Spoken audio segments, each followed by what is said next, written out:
Welcome to the Enlightenment Evolution Hour. I am your host, Rob Gauthier, the ET Whisperer. The Enlightenment Evolution Hour is a part of the Enlightenment Evolution Network. Any ideas or opinions expressed by myself, the guest, or a caller may not necessarily reflect the same opinions of the Enlightenment Evolution Network. Enlightenment defined. It's the state of giving and receiving greater knowledge and understanding about a certain subject or situation. Evolution defined. The gradual development of something, especially from a simple to a more complex form. So what then is Enlightenment Evolution? The state of giving and receiving greater knowledge as we develop from a simple to a more complex human being, living on Earth for our soul's experience. Welcome now and join us as we explore our Enlightenment Evolution Hour together.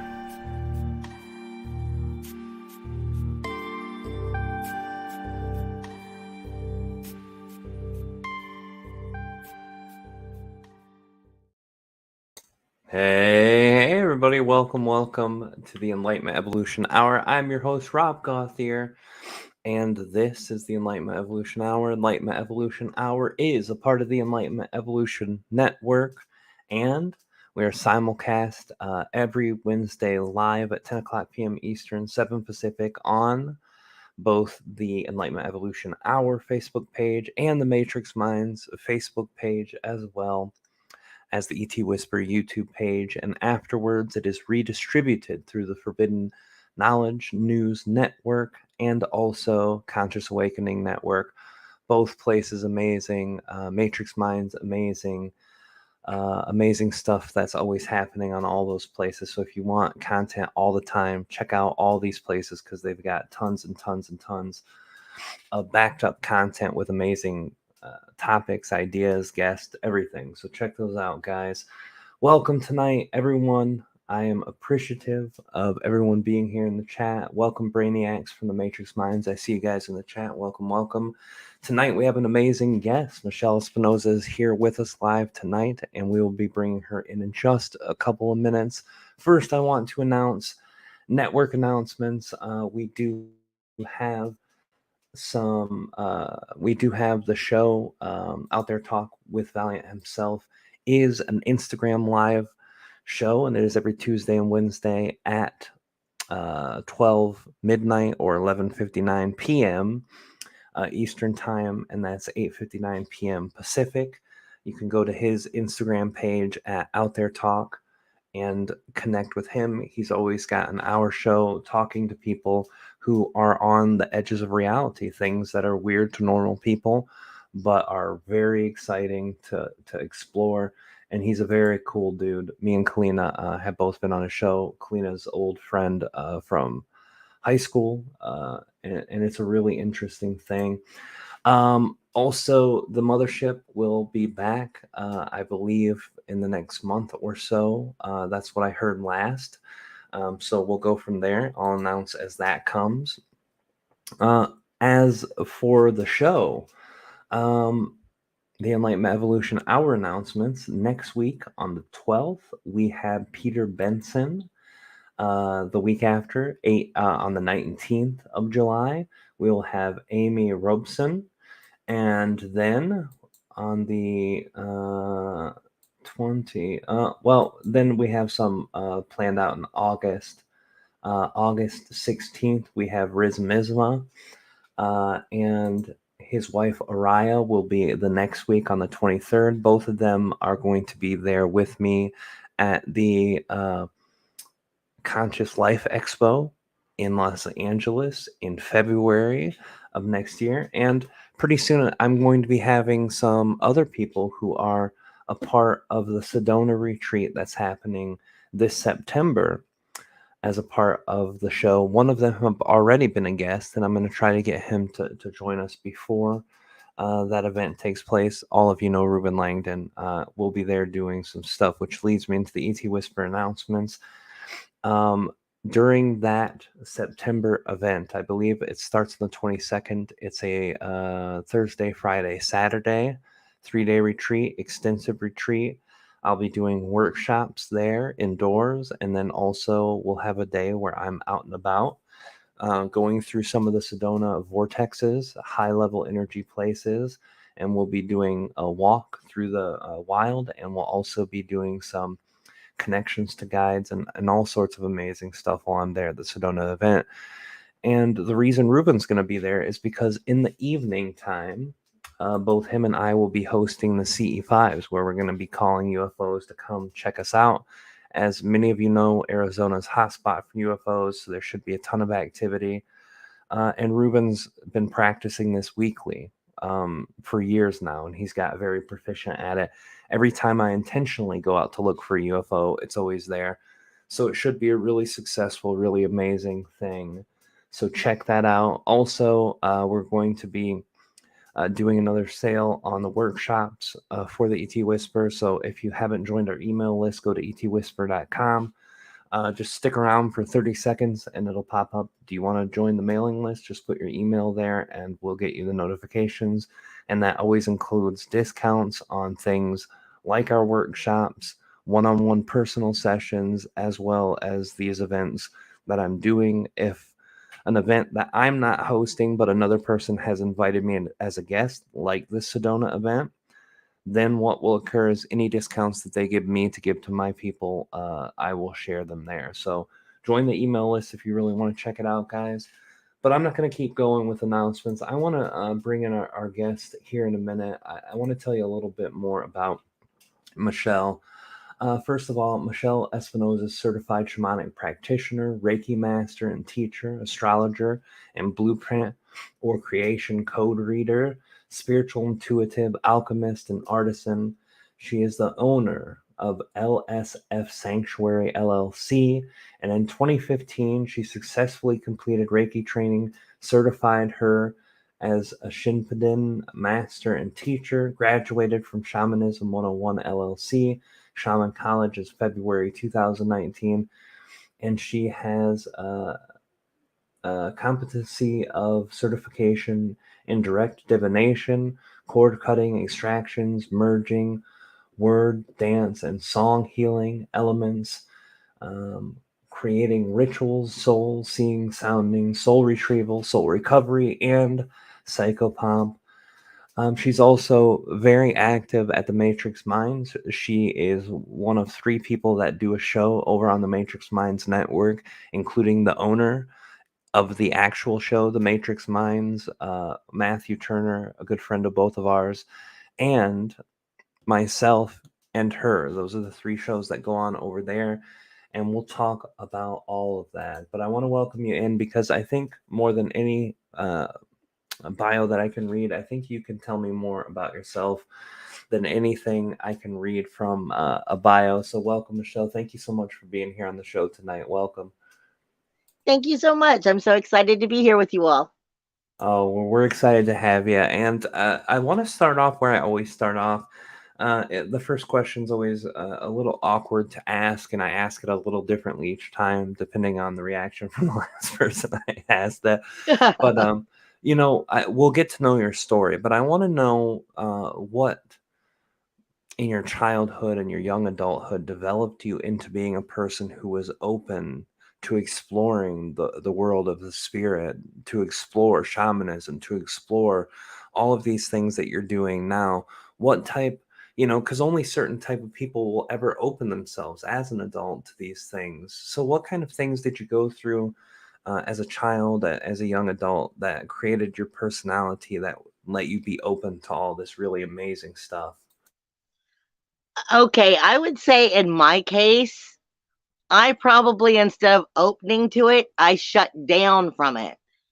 And I say it that way because, excuse me, when I was young, I was very open to the energy in general.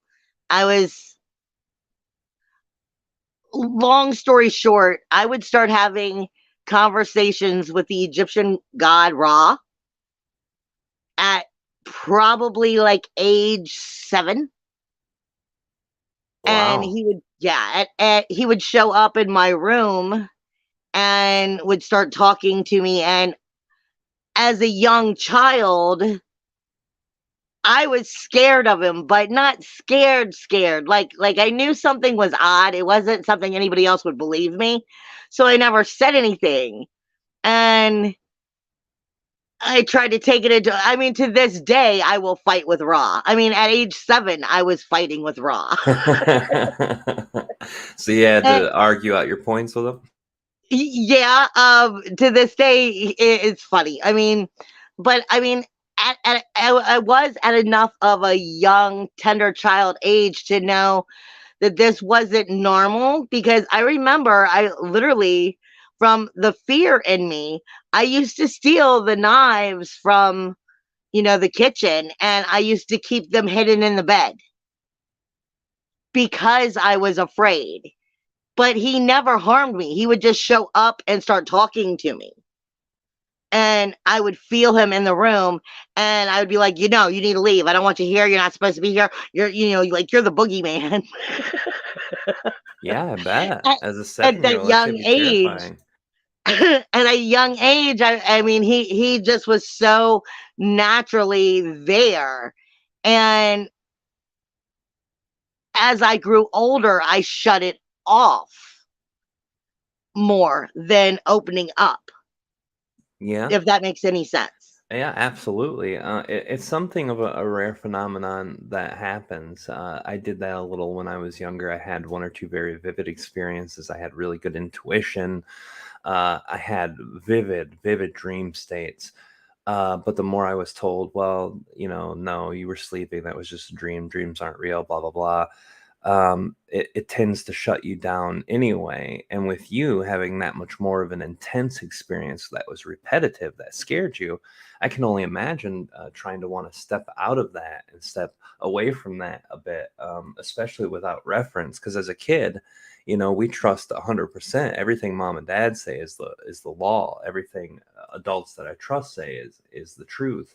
And if they're telling me that this isn't great or this isn't real, or I'm afraid to tell them about this, then yeah, no, I can definitely see that. What types of things would he say to you when you were younger? Are there any conversations that stick out?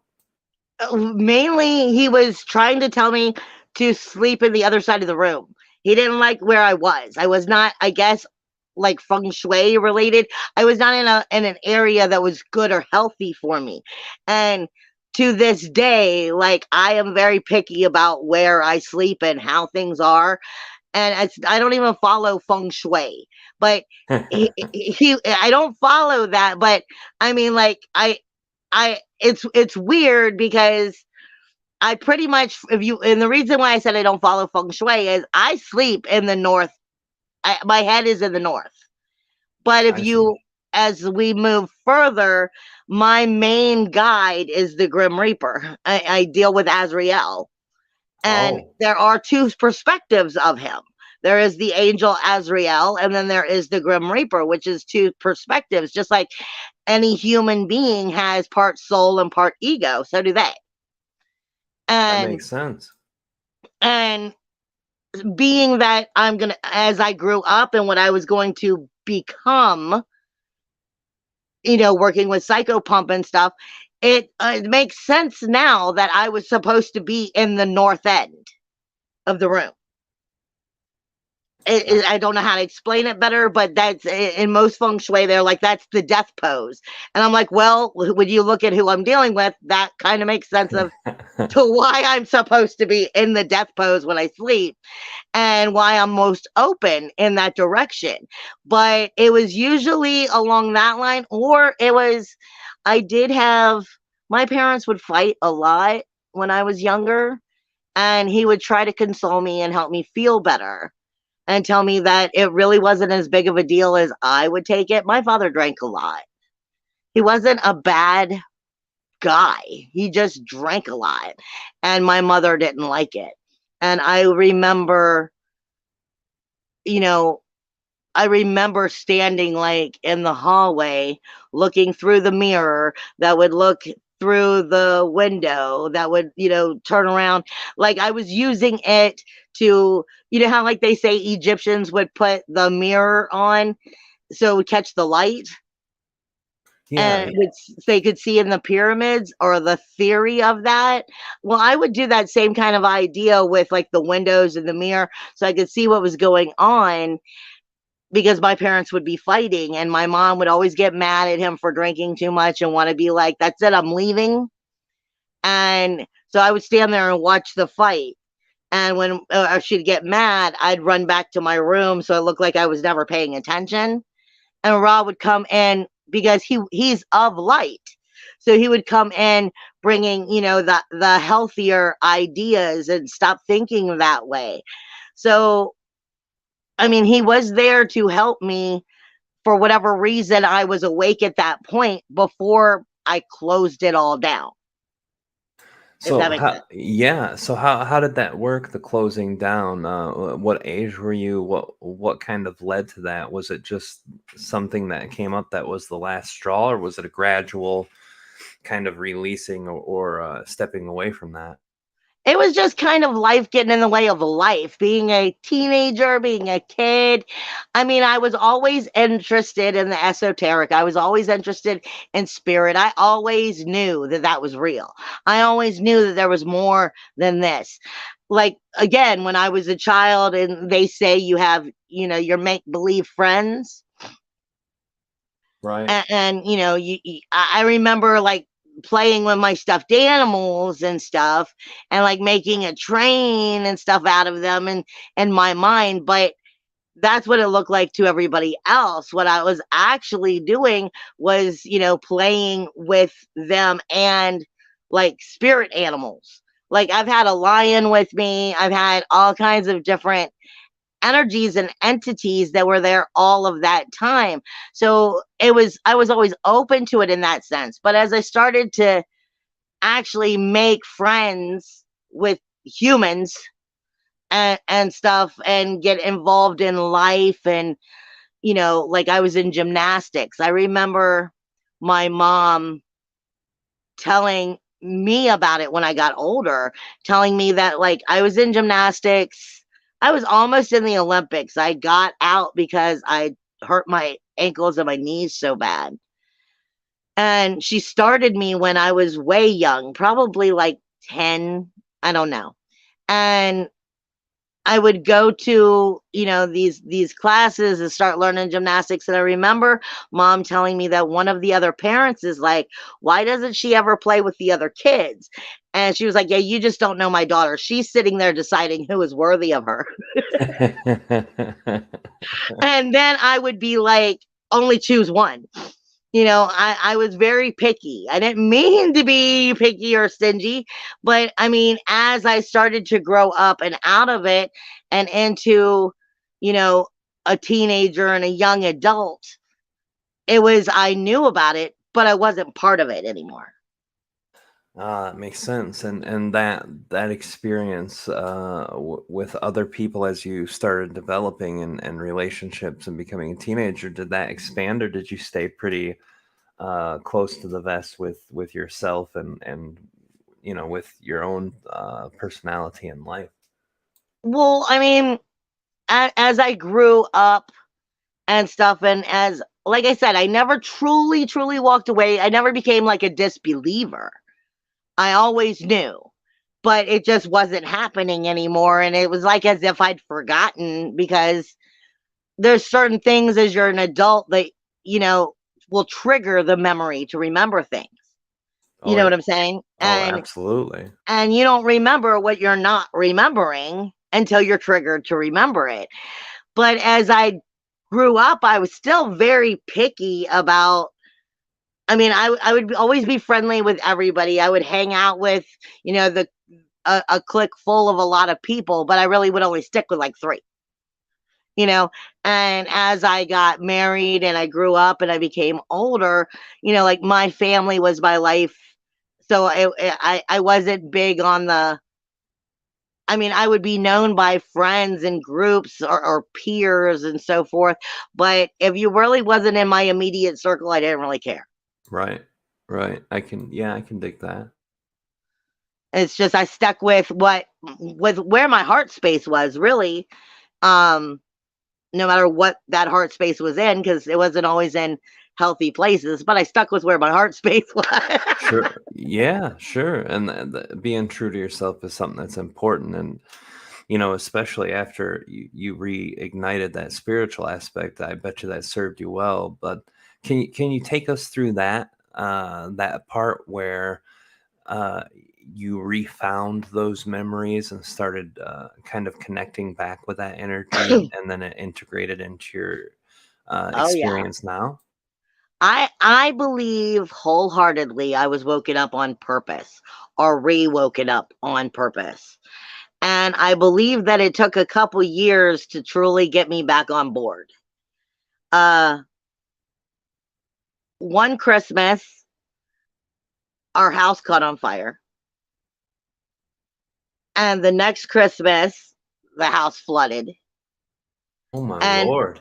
yeah, and I had a lot of traumatizing energies, struggling with, life and the changes of being out of the house and being back with the person who I was living with at that time. I was really starting to wake up to my empathic energy, but I wasn't understanding any of it. Really having that inner struggle at that time. And this was pretty much around 2010, maybe 2009, 2010, somewhere right around there was the two Yeah. Christmases. And then came the whammy in about 2011 or 12. I can't remember exactly. Uh, it was one whammy after another. I was away at this is where the Native American perspective from my family comes in. We were away at, like West Virginia, and we were on a vacation like weekend. And we'd been cooking out that night. At the time, I was still like management for Fort Belvoir Commissary. So I never really got left alone because I was on the higher ranking. It was 24 hours a day being bothered. And I think it was like 2 o'clock in the morning. I'm getting a phone call from the commissary from the overnight staff. And to make sure I could talk freely but quietly, we're in the mountains in West Virginia. So I went outside to talk. I went outside to talk, and I'm sitting here just chatting, chatting, chatting with the person. And when it was time to hang up, there was a bear in front of me. Wow.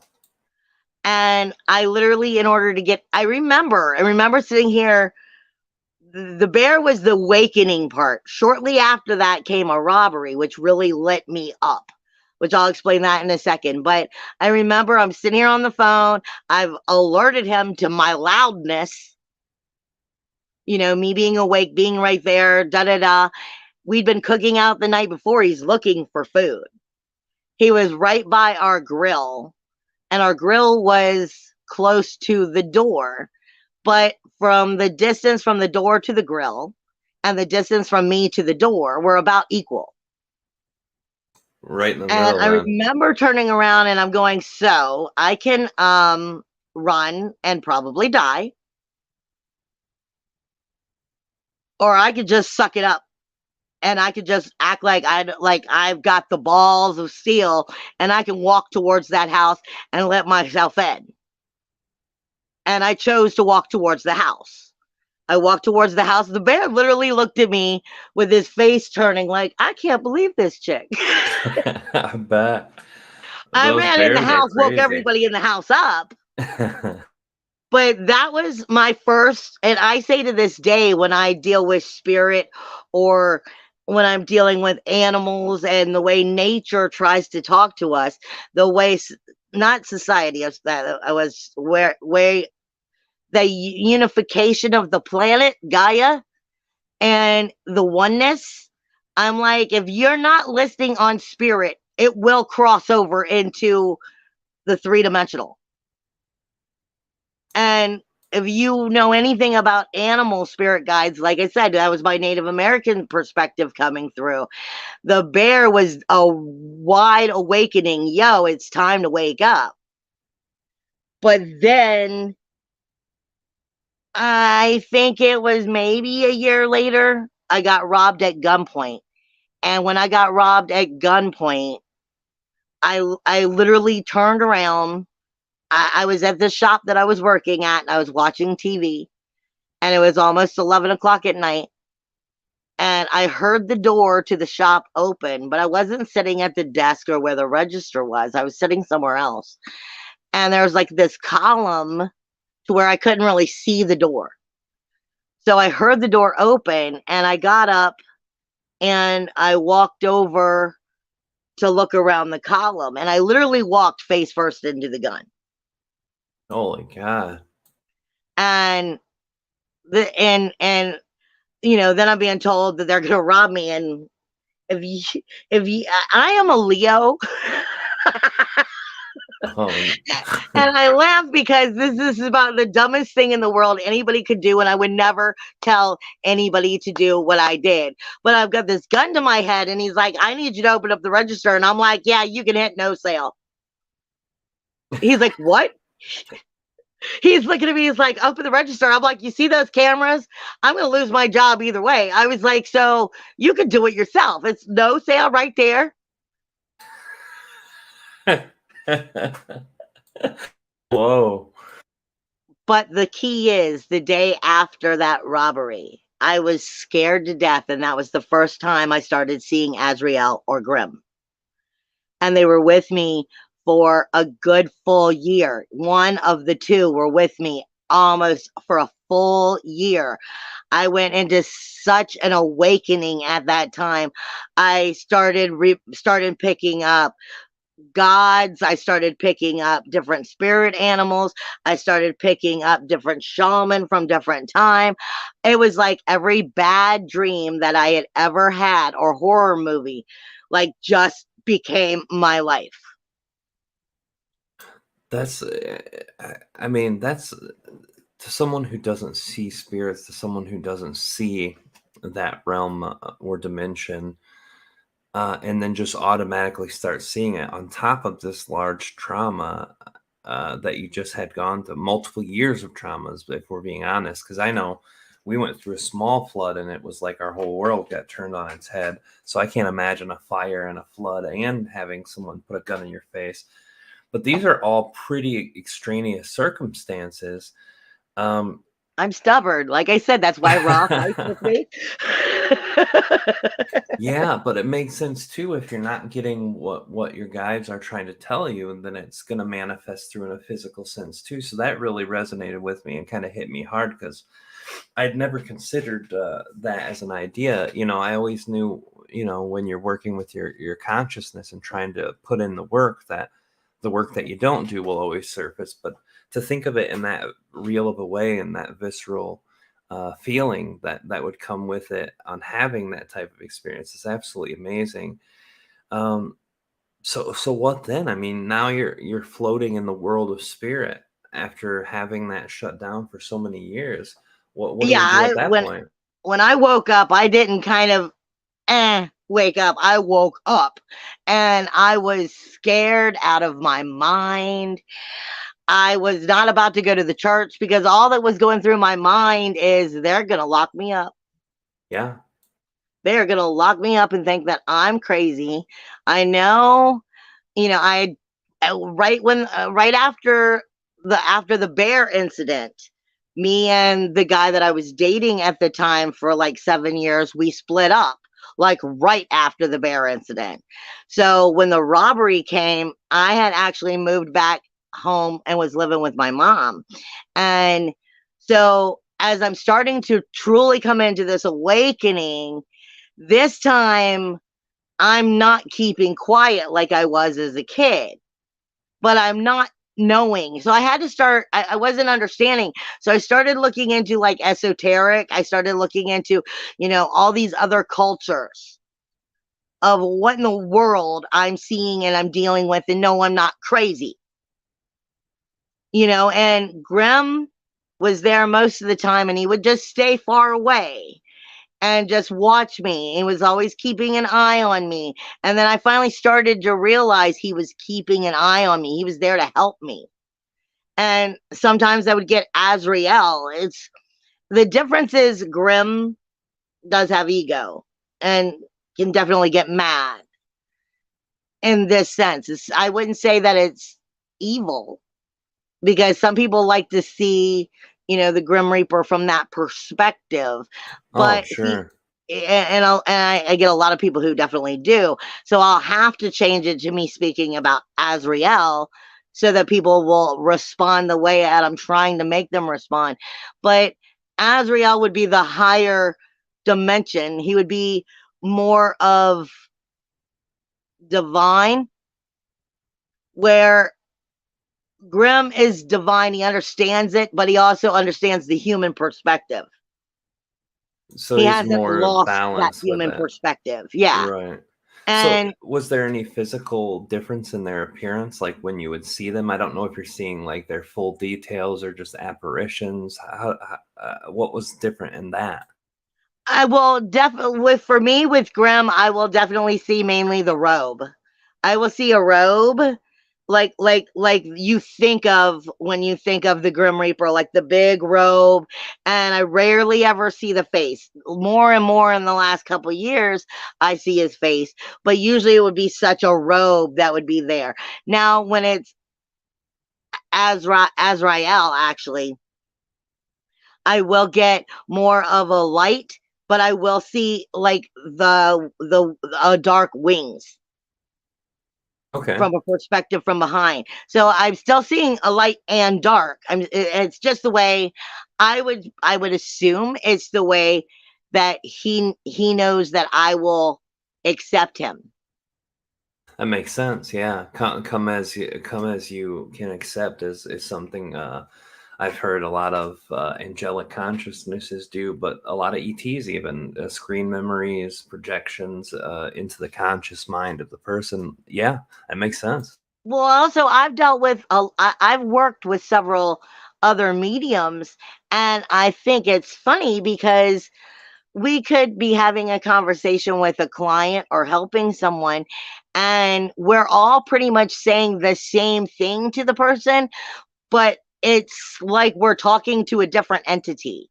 It's like I'm talking to a wolf over here, or you're talking to grandma, or you're talking to a god, so to speak. And sometimes I just think that they're going to give you what you need to see, period. Yeah, that makes sense. Because I'm like, there's no way that there's three different ones when all giving the same message, but the way it has to do with the way your mind works too. I mean, like they already know. I tell people as they're trying to mature into, from that medium and into the empath, or into, I mean, from the empath into the medium or something. I try to explain to them too often. I'm like, you also got to figure out your own dictionary. I'm like, what is your dictionary for your communication with them does not mean that it's going to be the same dictionary for someone else. I'm like, for like perfect example, when I smell baby powder, I know that we are talking about the end of a cycle. For me, that's death. That has something to do with the end of a cycle. So does carnations. That has to do with Grimm in general, but that is the message for me. If I'm smelling those two, I know that that's the message. That does not mean that that's the message for someone else. You've got to learn your own dictionary. And that's hard. It takes a lot of time and desire. Like I make my own essential oils.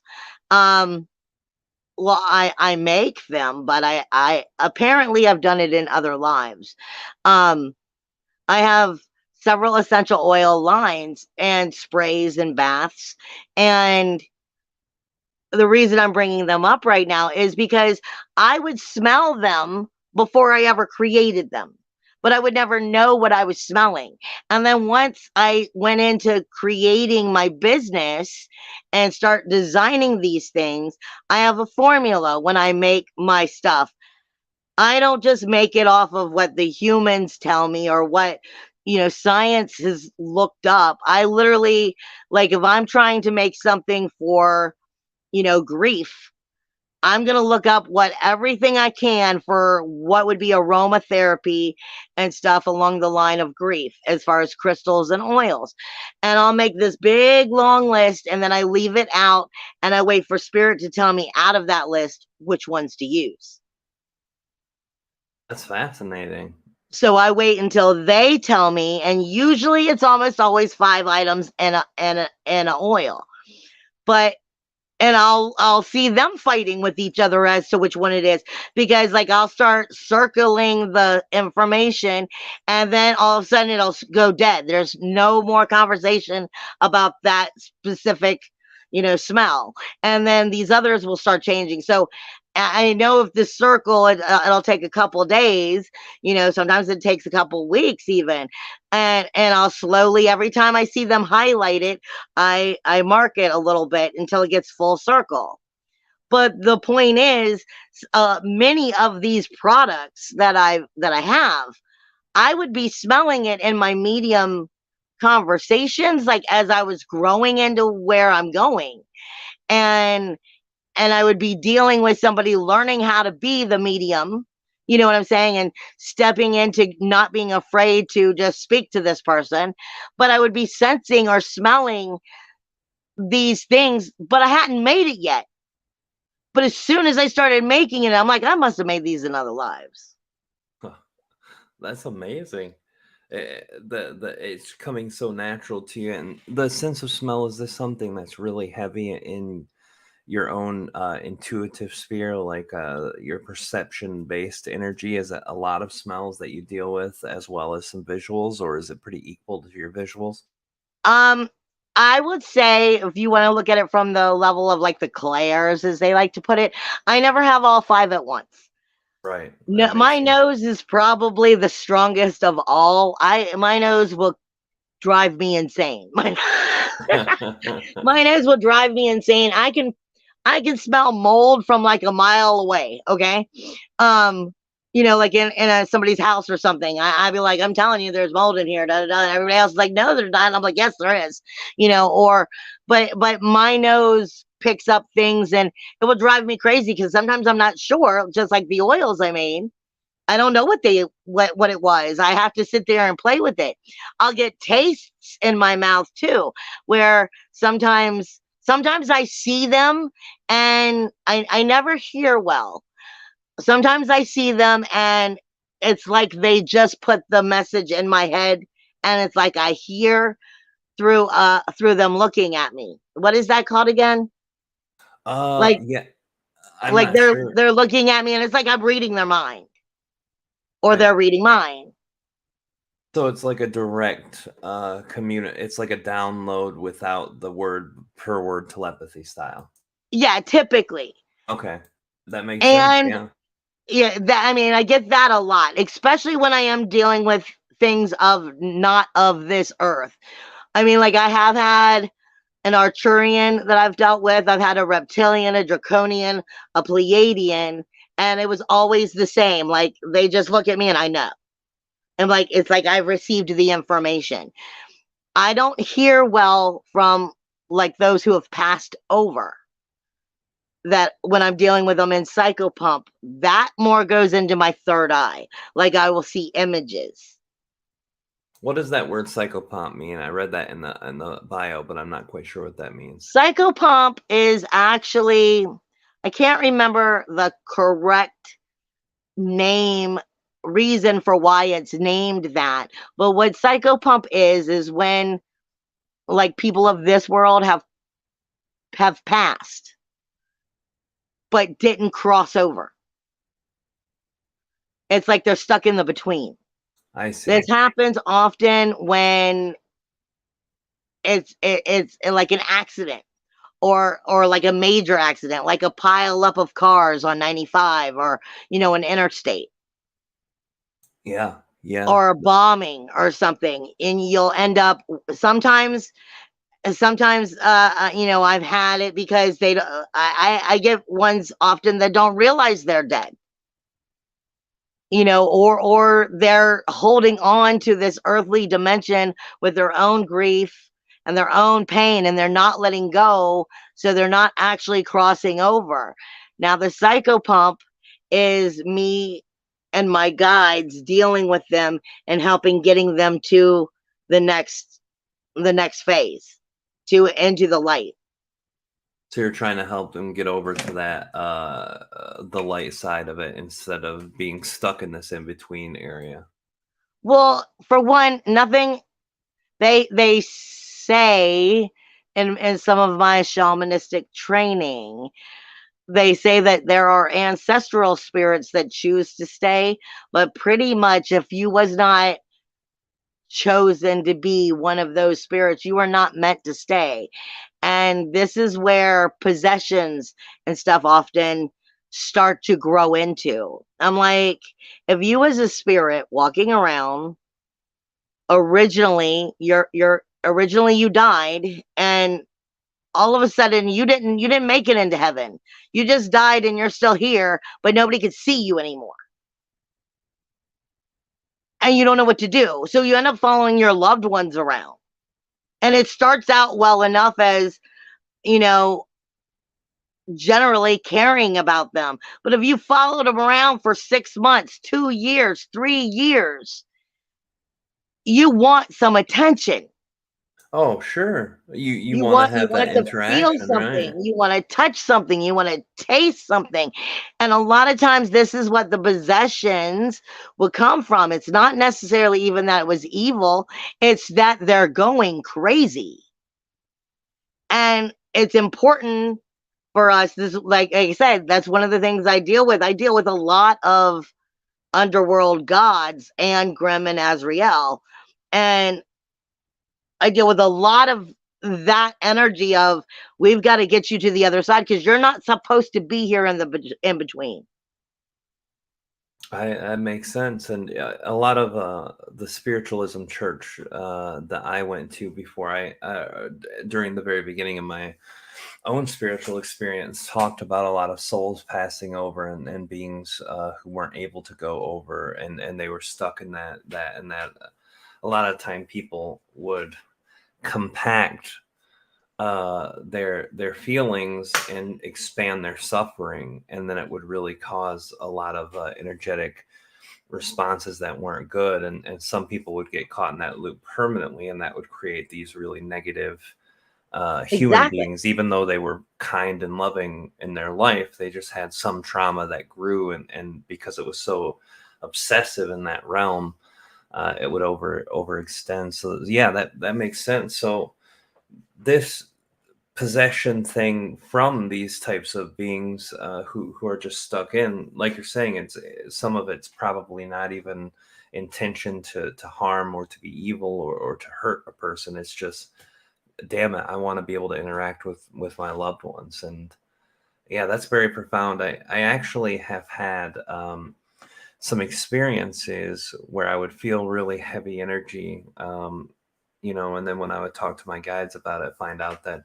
there's human spirits hanging around that were trying to get a message out, and they're like, hey, this guy's got some psychic ability, and they Hmm. would they would do that. But I can't personally perceive humans. It's funny, I can jump up in that higher dimension energy for the ETs in like higher dimensional levels than us, but when it comes to the humans and the in-between level, or humans who have transcended into that light energy, as the spiritualism church would say, for some reason I just can't connect to them, even though that was what I started doing. So this is a really interesting perspective too, because originally that's why I wanted to turn my psychic ability on, was to talk to humans who had passed, and I still don't have the capacity to quite do that. Um, so that makes sense too, why you're dealing with the entities like Ra and Azrael and Grim Reaper, and trying to do that, because a lot of these archetypes of angelic consciousness, or just beings who are higher dimensional in general, are really misperceived. That whole energy of the bad guys versus good, when beings, like you said, have two sides. So we did have a question from someone in the audience that I wanted to check in with you about on your perspective. Uh, Yeah. Tripu says, is it true that if you're not fully aligned, you don't see the image of the guides, but only feel them? I would say that could be that can go many ways. You could be in alignment, healthy, in a form, on an earth-based idea, three-dimensional idea. You could have your chakras in alignment and still never see or deal with anything on a spiritual level. That has to do also with the mind. The mind is so very powerful, because one of the things that I speak on all the time, and because my guides are constantly drilling it into me, is that your main 7 chakras are no longer suffice, in the form of the mainstream likes to only talk about the main 7 chakras. And they were like, there are so much more that you're just ignoring. And if you're ignoring that, then you're not going to be in true alignment. Like, they pick the zeal point is one of the ones I'm forever talking about. It's where your octuple part of your skull, it's a bone. It's your octuple lobe, but it's also a bone. It's on the very back of the skull. It's right where the skull and like the back of your head meets your neck. And this is where so many people pick up negative energy. But that is a chakra that connects directly with the mind. And then it sends signals to every other chakra in the body. And depending on your vibrational frequency at that time of how you are perceiving this matrix, so to speak, and the world that you are in, will truthfully open you up to psychic attack or shut it down and put you in a higher dimension. If you like, it's literally like in the movie The Matrix, when they unplugged Neo and they pulled it out of the back of his head. It's right there. Spirit has told me many times that, like, the product Oregon or Organite, like you've seen on X-Men, Magneto is always wearing a helmet. They were like, there's a reason why that is that way. They were like, that Oregon product itself, like I have them hanging in my dreads, right back here by this part of my octuple lobe, is there to help zap out any negativity that's trying to get in. Because me being who I am, I'm such an emotional person, and dealing with such highs and such lows from this world as well as the other world. Like I said, I'm very hard on my clients, but I'm not hard on my clients because I'm mean or anything. It's because I've literally had to deal with months on months on months of watching and fighting with the dead to let go of this humanly bull that they're still holding on to their own depressions. And I'm trying to help them cross into the light. And so many people, my point is don't become somebody else that I have to work on over there. Well, we can fix you here in the now. Preventative measures. I love that. There's nothing wrong with that, right? You Well, know, I mean, it and makes them then, happier too in this life to get their stuff straightened out too, you know? but so many people are in denial. And that's what the second part of my thing is. Spirit is constantly speaking to me. They're like, go into the Hindu chakras, start looking into that. And they're like, from the hips down to the feet is what they call the lower, what is it, consciousness chakras, where your conscience doesn't exist. It's your lower ego. It's the lower perspectives of the ego. And Spirit is always pointing out. So all these people are setting their chakras, you know, in the root chakra, which is your torso, you know, right there, you know, middle of the body. They were like, but they're building these, trying to build these healthy chakras on cluttered ego and shit, excuse me, cluttered ego and all of this negative denial that they haven't cleaned out from the chakras that it's sitting upon. They were like, the feet have two chakras, one above the foot, one below the foot. Then there's the one in the calves. Then there's the one in the knees. Then there's the one in the thighs and the hips. And then comes your root chakra.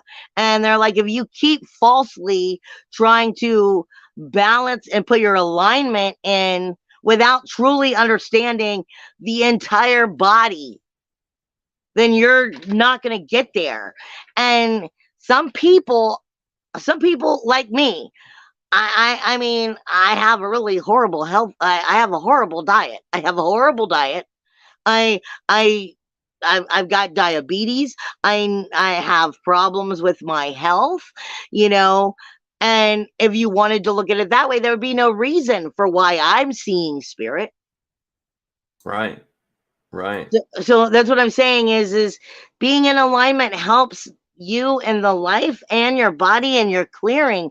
But I think a lot of that has to do with that zeal point and where your mind is and how much are you still plugged in to the main. Are you taking control of your own mainframe, as I like to put it, or are you still a machine and tapped into the hive mind? Yeah, I resonate with that idea too, because that was my initial answer. Is a lot of people who are misaligned can actually see into the spirit realm. Actually, most psychics and channelers I know have major things happening in their energy or life. There's very few people who I've met who I look at and say, wow, these people are pretty well-rounded, grounded, etheric, amazing people who don't have much things happening to them, for them. Their body and mind are clear. They never get mad. Very few, very few. Most people are just normal human beings who have heavy life experiences and difficulties with their bodies and just all sorts of things. And I think that's one of the misconceptions that I actually have done a lot to try to challenge people with, to get them not to see that if you want to be a psychic or a channeler, or if you just want to be able to tap into your guides, you don't have to be perfect. You have to be in alignment with yourself, your true self, whether that's a grumpy asshat or a happy-go-lucky dancer, whatever you want to do. Just be you and be genuine, and that helps align more than any meditations can or anything else. And by the way, too, I appreciate you refraining from the shit word, but shit is very legal here. You can shit, talk all you want. Unfortunately, I have a very bad potty mouth. Yeah. Well, that's all right. Yeah, we drop bombs here all the time when needed. I was like, no, yeah, it seemed like you're like, it's always a little nicer over here. I was like, let me not do that. Yeah, no, sometimes it's gotta fly. I'm guilty of doing that on the show. I think I've dropped even the F-bomb a few times here, but I don't mind guests. We've had a couple that like to use it, every sentence or so. So Oh, wow. Okay. yeah, so you're good. So let's get to the point now where you're working with your guides. And when did you start sharing this with other people, like telling them about it, working on other people, working with other people? When did it become something that you did as a job and as a service to others? Um, I started probably like everybody else does with, well, I started just taking the chance, and where I had worked for a long time, I'd worked at the commissary, and they'd known me because I'd been there for like 20 years. And so as this awakening started rapidly growing and stuff, I remember one time and like I said, at the time I was a boss there, and I'm walking down like the cereal aisle, and I have like two employees in the aisle, and a spirit comes up, and all of a sudden I'm drowning. For me, this is already, I want to talk to somebody, and I know it's one of the two that's in the aisle, and I know she's not going to let me stop drowning until I talk to them. Oh, wow. So, and this is what happens to me a lot when I get the validations. So I turn around and I was like, okay, plain and simple, which one of you have a sister like a sister, family member, a real sister, somebody you looked at from that perspective who passed away from drowning or something along that line. And one of the guys just looks up at me and he's like, I do. And I was like, okay. Yeah. But I was around people who knew me. So they watched me go crazy and then come full circle. They watch you go from regular life with lots of trauma to crazy, and then back over to. So they got to see all of the aspects of you. And that's where most of my training started. It was just like, I'm not going to let you leave. You're going to go talk to them. And like I would get it sometimes in the restaurant or something, not often, but usually it would be where I was working, and it was like, these are people, it's time for you to start learning to do what you're supposed to do. Now, I would say the other part is, I, like most people who have come into this idea, I started with Reiki. I started learning Reiki, plus I had already learned that I had was working with the healing hands, because the heat would come into the hands. The heat would come into the hands, the tingling would come into the hands, and I wasn't understanding it, but Reiki sounded like a good idea to help me critique it and actually learn what I was doing. And then when I went into my shaman schooling, they were like, everything you learned in Reiki, forget. Because they were making me see from a bigger perspective. I see. And it's actually kind of funny. I never had even thought of that until you said it, but I think back to a lot of the guests I've had who open their psychic abilities. And a lot of them started with Reiki. They're like, oh, Reiki, there's a new type of energy, and they came to it different ways. Some people just heard about it and had someone do it on them, and it helped so much they wanted to learn it. Others were a little open to it. Others didn't want nothing to do with it until they felt kind of like pushed to explore it. But a lot of people have started with Reiki. Why do you think that might be? Do you think it's just because you're learning how to move your own energy, and that kind of wakes up the dormant stuff? I think because a lot of people, just like I was when I first woke up, I'm not going to go to the church. They're going to lock me up. They're Right. starting to come into their energy. They don't know where to turn. They don't know who to talk to. They don't know how to develop. And if you just follow, like everything you see on Facebook or you read on Google or this or that, you're not really getting true answers. And so at least that's a starting point that will redirect you. Like I said, when I went into shamanism, then they were like, forget everything that you learned, because we're going to reteach you from a bigger perspective. But I think that it is a good place to start. The only thing I don't like about, because you'll see so many, we're teaching you Reiki here, we're teaching you Reiki there, we're teaching you it online, we're doing this, we're doing that. Reiki is great, but at the same time, you have to be able to work with clients and have people. And if you're not opening up your own place, that might be hard. You may be necessarily really needing to do that for your own experience, to learn for yourself, because I've seen a lot of people who are like, I'm going to do that and then I'm just going to get hired somewhere. Well, it's not exactly easy to be hired, as just a Reiki master at a massage therapist place. You know what I'm saying? Right, right. And coming into your skills. The other thing is, that's why when I went into shamanism, I mean, I'm cocky in the first place. Like I said, I'm fighting with Ra at age 7. Okay. And And you're a Leo. yeah, exactly. So I'm like, I don't mean to be that. And I don't mean to think that I know it all, but it's just perfect example.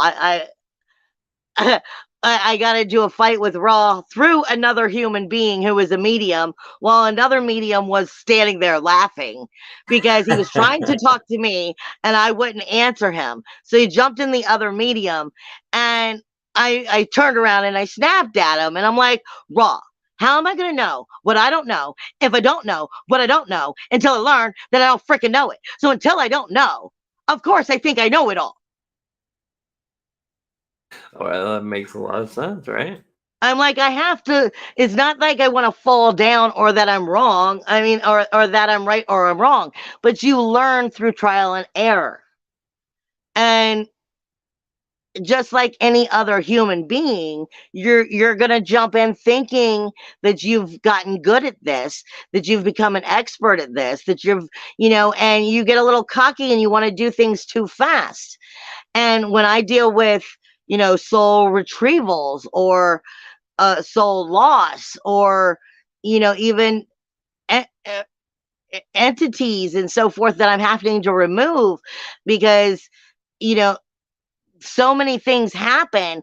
The newer person today is like, I've learned it and I can go in and do psychic surgery, da da da. And I'm like, no, you've got to slow this down because you'll accidentally end up hurting them more if you don't know what you're doing. And sometimes what you think would be, well, we'll just jump right in and do that. I tell people all the time as a medium, I'm like, you've got to make it as a medium, as an empath. I'm like, you have to make it past the first wave. And that's the way I explain it to people. I'm like, when you first meet somebody, you automatically should trust your gut. Yes, you should trust your gut and your intuition. And if you're feeling bad energy, then yes, you are getting bad energy. But that does not mean that the person is bad. That means they're injured. Right. That I don't really think there is such a thing as a evil human being. I know there are some people who may have developed a psychopath or psychopathy or you know, sociopath and these types of things. But I even think that is developed somewhere along trauma in their life, whether it's trauma in the womb or trauma as a newborn or trauma as a young kid or child. Or Um, you brought it from another life. yeah, yeah. It That's just what I'm saying. I'm like, you've got to see past the first wave. If you can only get, nauseous in the gut because your empath is going, ooh, this is bad energy, it can be bad energy. But if you haven't learned to grow and dig past that and start to get into the wounds and start to understand those wounds, then you're not going to be able to help the person that you're actually going after to help. oh So, yeah. and that takes experience. It's falling down and learning and making the mistake of not, I don't mean of messing people up, but you have to go through that and learn that sometimes you can't just jump in. You have to truly go past that first wave and truly start to understand the depths here. Sometimes working with people, like I said, I'm working with the dead sometimes for 6 months to a year. I'm going to work on a human for 2 years trying to keep them from becoming that. Right.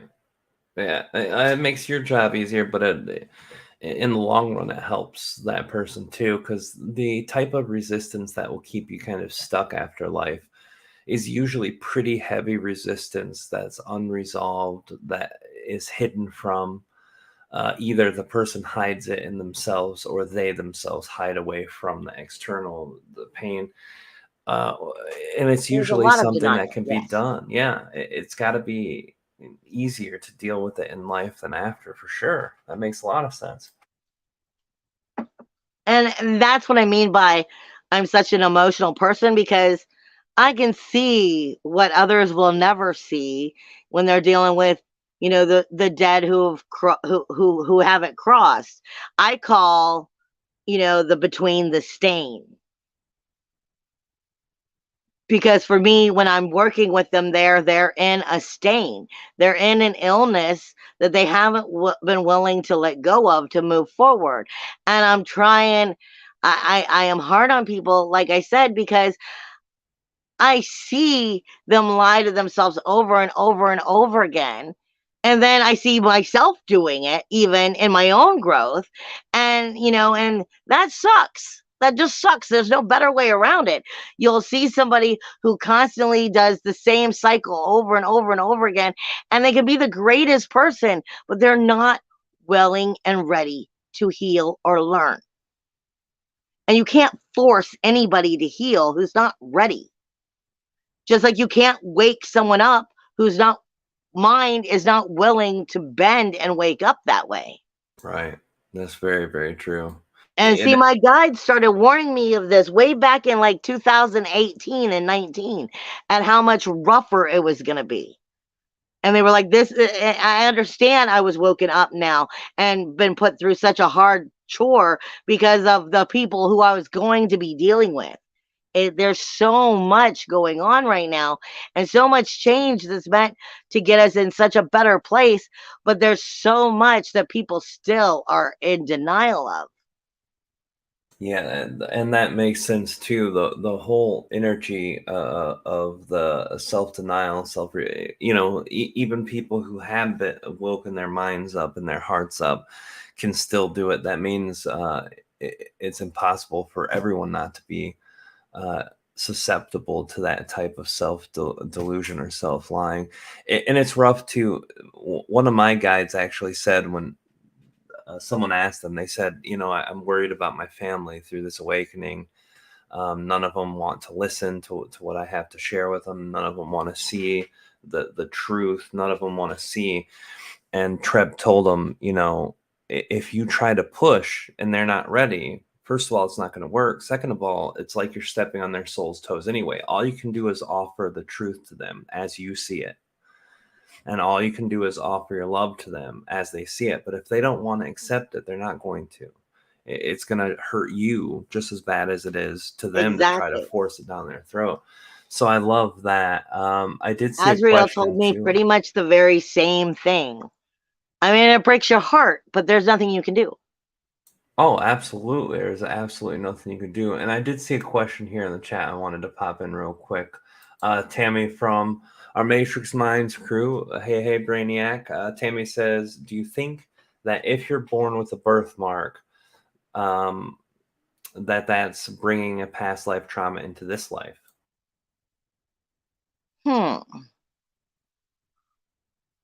I don't know if it would necessarily be a trauma. In a form, I guess that could be. That would work very strangely and like the idea of the blueprint, because the human has a program, as I was explained to me once when I was in a conversation with one of the Pleiades, when I started coming into when I rewrote and made the Starlight Code blueprints. The human itself has a program that it is running on. The individual body, the organs, the skin, it's all designed similar for every single person. Yet individually, we all have like a secondary energy going on within the blueprint, which is individual to ourselves. So, in a form, that could be a message.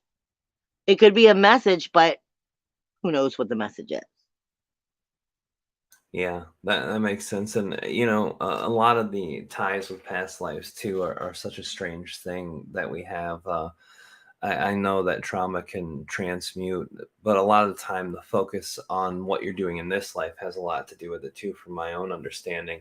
If you're going through a similar theme that one of your past lives were, it gives it a higher chance to link that energy to this life now. Um, Yes. yeah, so that makes sense too. We She may have want to meditate on that too. I mean, there's no harm in that. sure. Yeah, that absolutely. We have about 5, 6, 7 minutes before we get into the lightning round. So I wanted to ask you before that, what is the work that you're doing with people now? Can you give us an example of something that you would be doing with one of your clients or one of your people? Uh, like averagely, what type of work are you helping them with right now? I'm kind of a little all over the board. At the moment, I'm not in a building directly. So I am mainly having to do it online with people. I am hoping to get a building within the next year where I could do more actual like work as far as the shaman would go.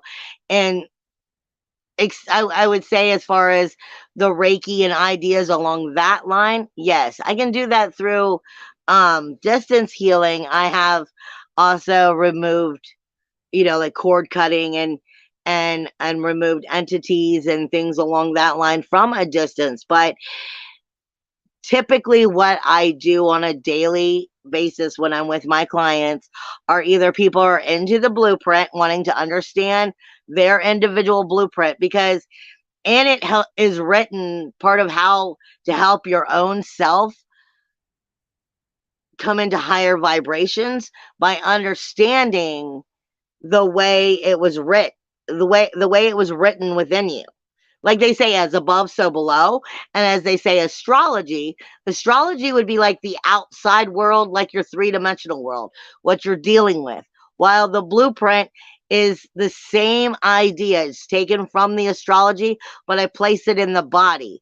And it will deal with specific organs and telling you, more or less parts of what will bring your vibration down and what will help bring your vibration up, specifically, individually to you.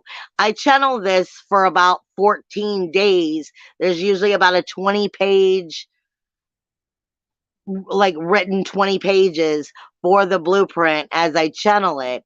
And the reason I explain it that way is because on the lower vibration and the lower chakras and different organs and where the planet may land, it may be setting you up, if you're in a negative way, to create illnesses or diseases, versus working against it to work for you will help lift your vibrations by understanding the way your actual body, brain, muscles, and everything is working, your organs, and helping you to keep them from into a higher dimension by understanding that. Then I will do astrology readings or transit sessions and stuff. Typically, when I'm doing them, they're about 2 to 3 hours long. So I'm not like Google. I'm not just going to give you this file and send you off. No, I break it down and I really sit with you. If I have like a transiting session and a natal session, I'm sitting down with you usually over 2 different days for 4 hours altogether, helping you to really understand your star power, who you are, why you are the way you are, the beautiful mess that you are, and how to help you understand all of that. Then I do the mentoring. And the mentoring is probably what I get the most of, where I could be, I leave the mentoring open with the shaman work. If the shamanistic perspective, tarot perspective, astrology perspective, whatever it is that needs to go during that hour is what will go. If spirit comes in and starts talking, that's what you get. I allow that hour of, I'm here for you. What do we need to talk about? What do I need to help you get in the right direction? Period. That's And whatever is beautiful. willing to come and help, or whatever I'm directed to look at, is where we go. Well, that I love that, because if you're doing that with all the modalities, because you do a lot of different modalities, which is amazing. I've always admired people who could do all of these types of things, where they're able to stretch their consciousness out into learning all these amazing arts and crafts within. But to be able to use all of them at once, that's got to be an extremely powerful tool too. You're able to tap into what they need personally and do that with 20 tools in your belt instead of just one. That's great. Yeah, I mean, depending on what it is. I mean, sometimes it's just a conversation and I get a little bit of spirit talking. And sometimes they're like, no, I need you to open up your information on, the occipital lobe. I need you to open up the information on this part of the brain. Sometimes it's about the blood type. Sometimes it's, look at the astrology of what's happening for the next 2 months, put it in her, you know, it depends on what I'm being told and the situation at hand. I go where I need. So I leave it open for them to, let's just see what happens now. I love that. Well, I am glad to. We talked before the show a little bit, and I find, just from getting to know you, that we have similar excitements like that about just being open to whatever and seeing what comes to you. And when you take that into the energy work and the field of consciousness that you're doing, it really opens up a lot of possibilities too. We're at that time where we're going to do the lightning round. These are several benevolent questions that will get to let us know you as a person more so than all of these amazing works that you do with your shamanism and Reiki and astrology and everything else. And they're pretty simple, benevolent questions. You don't have to answer them if you don't want, but I think it's fun. So we'll start off with the favorite. My favorite first question is, what is your favorite color? I would say for the most point, it would be like a teal or a green. It's got to have the greenish to it, but I love blue. But there's something about green. Green is just me. That's great. You're actually like the fifth or sixth person who said teal and or a blue green, like a little bit of both. So that's amazing. There is a high energy in that color too. That's actually one of my guide's colorations with his body. He's like a blue green color. Treb? Treb. Yeah. Yeah. So that's amazing. What is your favorite food? That would be a toss up too. I could get down with some fajitas or pizza, and I could eat them every day. Yeah, pizza's pretty great if you get good pizza. Yeah. I've had to quit eating that just because my body doesn't react well to it anymore. Yeah, I understand. But when I do let go, that's my go-to is a good pizza. But um, what is your favorite song and or band? Okay, my favorite song actually has to do with spirit, and and because I hear it when they will just start putting it in my head, and it's become my favorite song, and it's Hava Nagila. I'm not aware of that song. Is it It's a actually the Jewish wedding song. really? That's amazing. Because when I first started dealing with spirit, uh, they started writing on the wall for me in like Hebrew and Arabic. And I don't know why, but the faster they play the song, I just want to walk around and dance. So it puts me back to where I need to be. That's amazing. I'm not even sure if I know what that song is, but I'll have to look it up. Yeah, after we're done. That's amazing. Um, what is your favorite animal? Oh, my favorite animal would of animals that I've actually dealt with would be a cat. I would probably say a lion or a big cat, but I've never actually been with one. I see. Yeah, big In cats are spirit, a amazing. million times, yes, but I have my cats. When I was a child, I really loved tigers. Like they were my favorite, and I liked lions too, but tigers for some reason I just really felt And I'm called to them. fascinated with moose. I don't know what it is. That's funny. Moose are pretty cool. They're pretty vicious too. If you mess with them, it's funny too. You say it as a child. Actually, a teenager. One of my favorite animals was a water buffalo. Oh, right on. I see. My problem is I wouldn't have sense enough to run. You'd want to keep petting them. Yes, I would. I mean, and like I have a big love for dinosaurs. I have a lot of spirit guides that are dinosaurs, and Oh wow. and I would love that. But I mean, it's a good thing that we're not around because I'd be dead. Thankfully, no. But I have a big thing for them too. They teach a lot. Oh, yeah, dinosaurs are truly amazing, and there's a lot of energy around that. Hmm. With me and Kalina and our life too, a lot of dinosaur and dinoid and reptilian energies. Absolutely, that's amazing. Absolutely. Well, that's great. What is your favorite place that you've ever been, uh, where you can enjoy both the beauty and the feel of nature there? For me, that's going to be any place near water. As long as there's sand and water, like I would prefer like a beach where there's nobody at and it was just me. I mean, because who wouldn't? I mean, Right, but right. but I mean, for me, I mean, I like nature. I like to go out in the nature and stuff. But I'm a water person. I need to be near the water and feel the sand in my toes. I Yeah, need it. that's beautiful. Is there any specific lake or river or ocean that you went to, like a certain My spot that was favorite really good? one was in North Carolina, and I believe it was called Pawleys Island.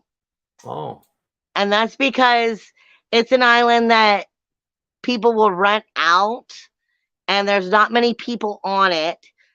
But we weren't running there. We just went there. And it was just such a long beach, and it was like all by itself. I mean, like I think there was two people on the beach. wow. And That's I amazing. think it's in South Carolina. And it was just such a wonderful thing for me because, like I said, I love the beach. There's so many wonderful places on the planet.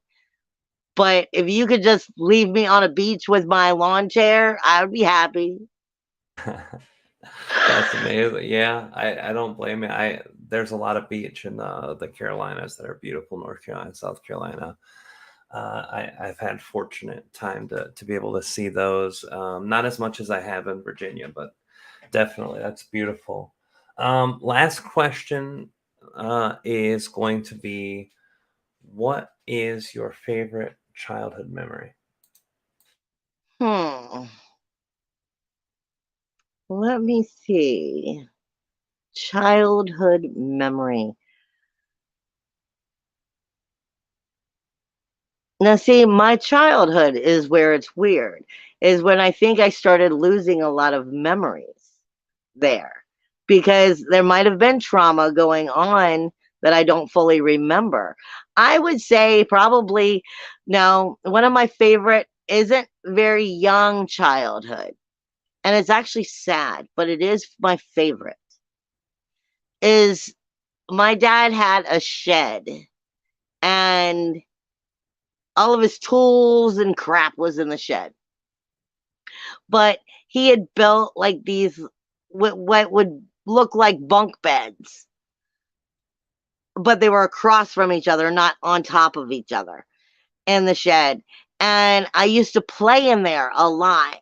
And I say it's sad because as it got full more of his junk and less of a place for me to play, it started making me realize it was time to grow up.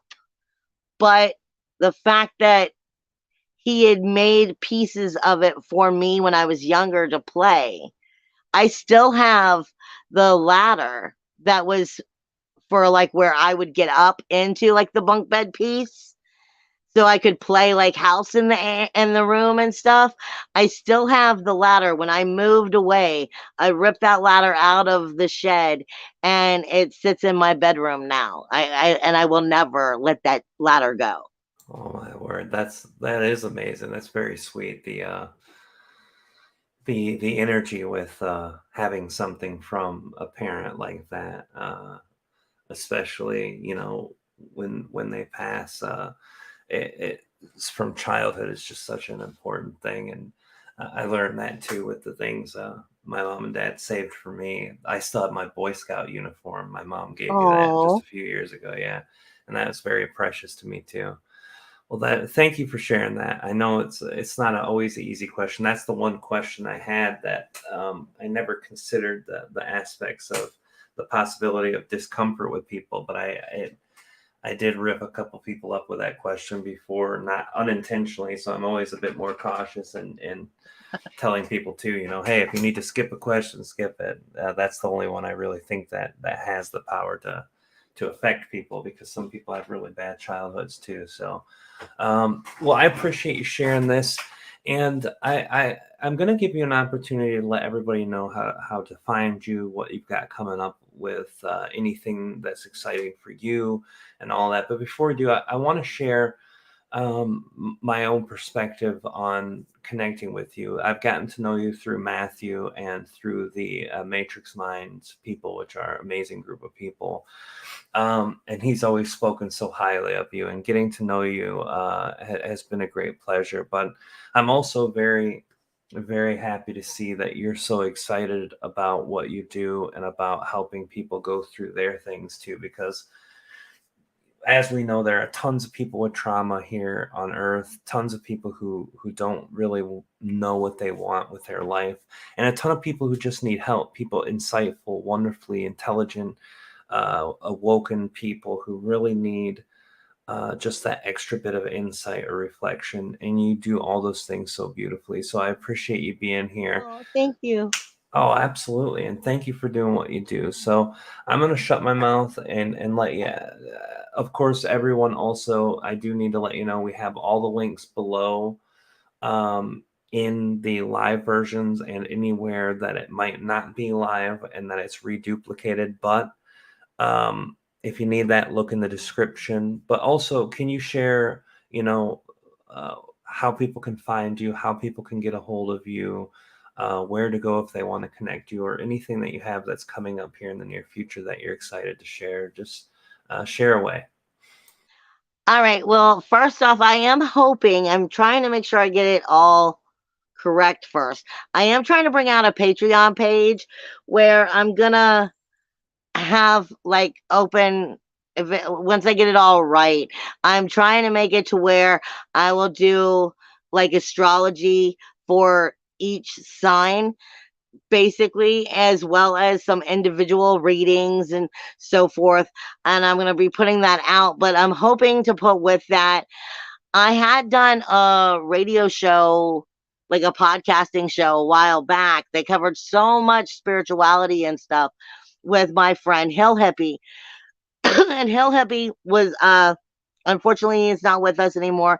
He was hit by a car and passed away. So I'm gonna try to put all of them into the Patreon as free stuff that you would get, as well as some other archived uh stuff I'm going to be putting in there. And of course, I'll have different sales going on with my Patreons, but I'm trying to get that all adjusted and worked out before I actually send that out. Other than that, I'm always open to set, the mentoring ships. I don't do them in the sense of like classes. I do them as in like it's an hour session or even a half-hour session. But I will admit 90% of the time, people who start out with a half hour still end up with the whole hour. And like I said, that's me being able to be there for you with my guides, with the astrology, with the blueprint, wherever it is that it needs to go, and help direct you in that sense. And I have some people who come once a month, some people who come several times a month. So I'm happy to work in that sense with you, or do natal or transiting. I tell people all the time, also, if you're into astrology, don't waste your money and your time on a transit every single month. If you're with somebody who is astrologically inclined and can direct you, they're going to be able to give you like a transit that's like 3 months. I tell people do them quarterly. Make sure that you're on the right track. Did you miss something? Or come in and get the natal, and we could sit down, as well as the blueprint. I'm always willing to do the blueprint. I'm trying to work on harmonies, as well as, because I also do harmonic energies, where I will tell you specific harmonic tones that work with your blueprint. So you could come to me over any of these different things. You can find me on Facebook. All of the information, though, I would tell you to go straight to my page on Facebook as Michelle Espinosa. I also have Shamanistic Gateways, which is with me, and I have Our Magical Sanctuary. They're all different pages on Facebook. Then you can find me on Instagram or TikTok, but you're going to find me more on Facebook than anything else. And all the information should already be in the links below that Rob already gave, other than I haven't finished the Patreon yet. But yeah, I would love to hear from Sorry. you. Yeah, sorry, I didn't unmute too, but I have all those links under the description, like Michelle said, and also I just put it up on the chat. So if you guys are doing the replay, forget the question mark though. Sorry, let me do that again. The question mark is just something that you do on Facebook, which is ridiculous, but you don't need the question mark. That's the link right there. So thank you for coming on again. I really appreciate you being here. It was really lovely getting to know you better and connecting with you more than what we have had the opportunity to do. And I'm very grateful that you and Matthew have connected so well, because you're bringing that additional layer of energy to the Matrix minds. I was very, very happy and proud and honored that he offered me that too, because you're the only person in the world he's given that to before. So it's amazing to be in the likes with both of you guys. You guys are both amazing, and I'm glad to be a Matrix Minds person too. I'm so glad that he introduced us too. I mean, I was so excited, and I'm still excited. Oh yeah, absolutely, absolutely. There are lots of things in the Well, future I as love it to goes hear. too. I've gone back and I love to hear when you have trep or when you're channeling at all, because I just I don't, I get giggly. I don't know why, but when you get with the higher dimensional energies, even when Matt channels them, I'm too busy giggling because they just make me so happy. I don't. That's so amazing. Well, you do a lot of earth energy, even though you're connecting with the guides from these higher dimensional energies and the angelics. You're just shamanism in general is very earth centric and earth based, and you're using a lot of the human potentiality energy and the earth energy itself, like Gaia, Mother Earth energy. Um, so this is what I found too. Like when I'm more galactically based with my channeling, so a lot of people who are earth connected really deeply find a really good excitement of getting that. Just like I find people who work with the earth energy to be fascinating too. And when I listen to their work, it's very interesting to me too, because it's so different, but it's the same underneath, it's all about the consciousness and spirit in general. So I really love that. That's probably why you find it so fascinating. With Treb's hard not to laugh and smile at too. He just sounds. He just. I love when you guys start when you start channeling him, because you can just hear it in him. I just want to run up and hug him. Yeah, he's the best. He's literally one of the greatest with the snuggability, if that's a word. But Yeah, I like that.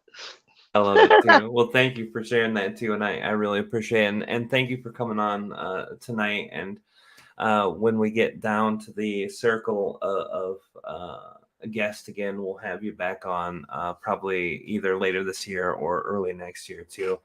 Sweet. Um, I would love it.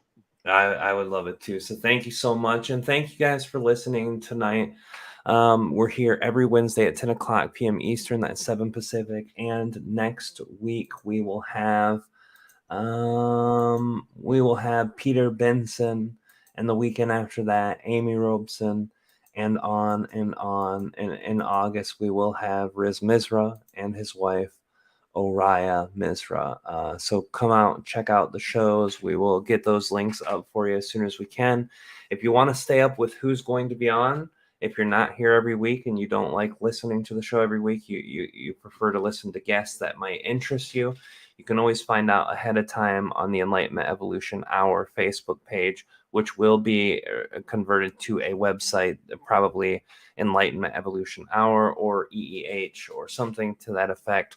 It will be announced once it happens. That will be a place where you can go for archives, not just since I've been back. Since I've been back for a little over a year now from the show, but I'm talking about dragging up the 2013, 2014, all the way through archives, and we're going to put them all in one place so it's really accessible for all of you. But thank you guys for being active in the chat. Thank you for giving our guest a bunch of love, compliments, grace, and thank you for giving each other that same energy in the chat room. And thank you for supporting us here at the Enlightenment Evolution Hour. I am your host, Rob Goth here, the ET Whisperer. This is the Enlightenment Evolution Hour. We'll see you guys next week at 10 o'clock p.m. Eastern. That's 7 Pacific. We'll see you guys on the other side. Love you guys. Bye.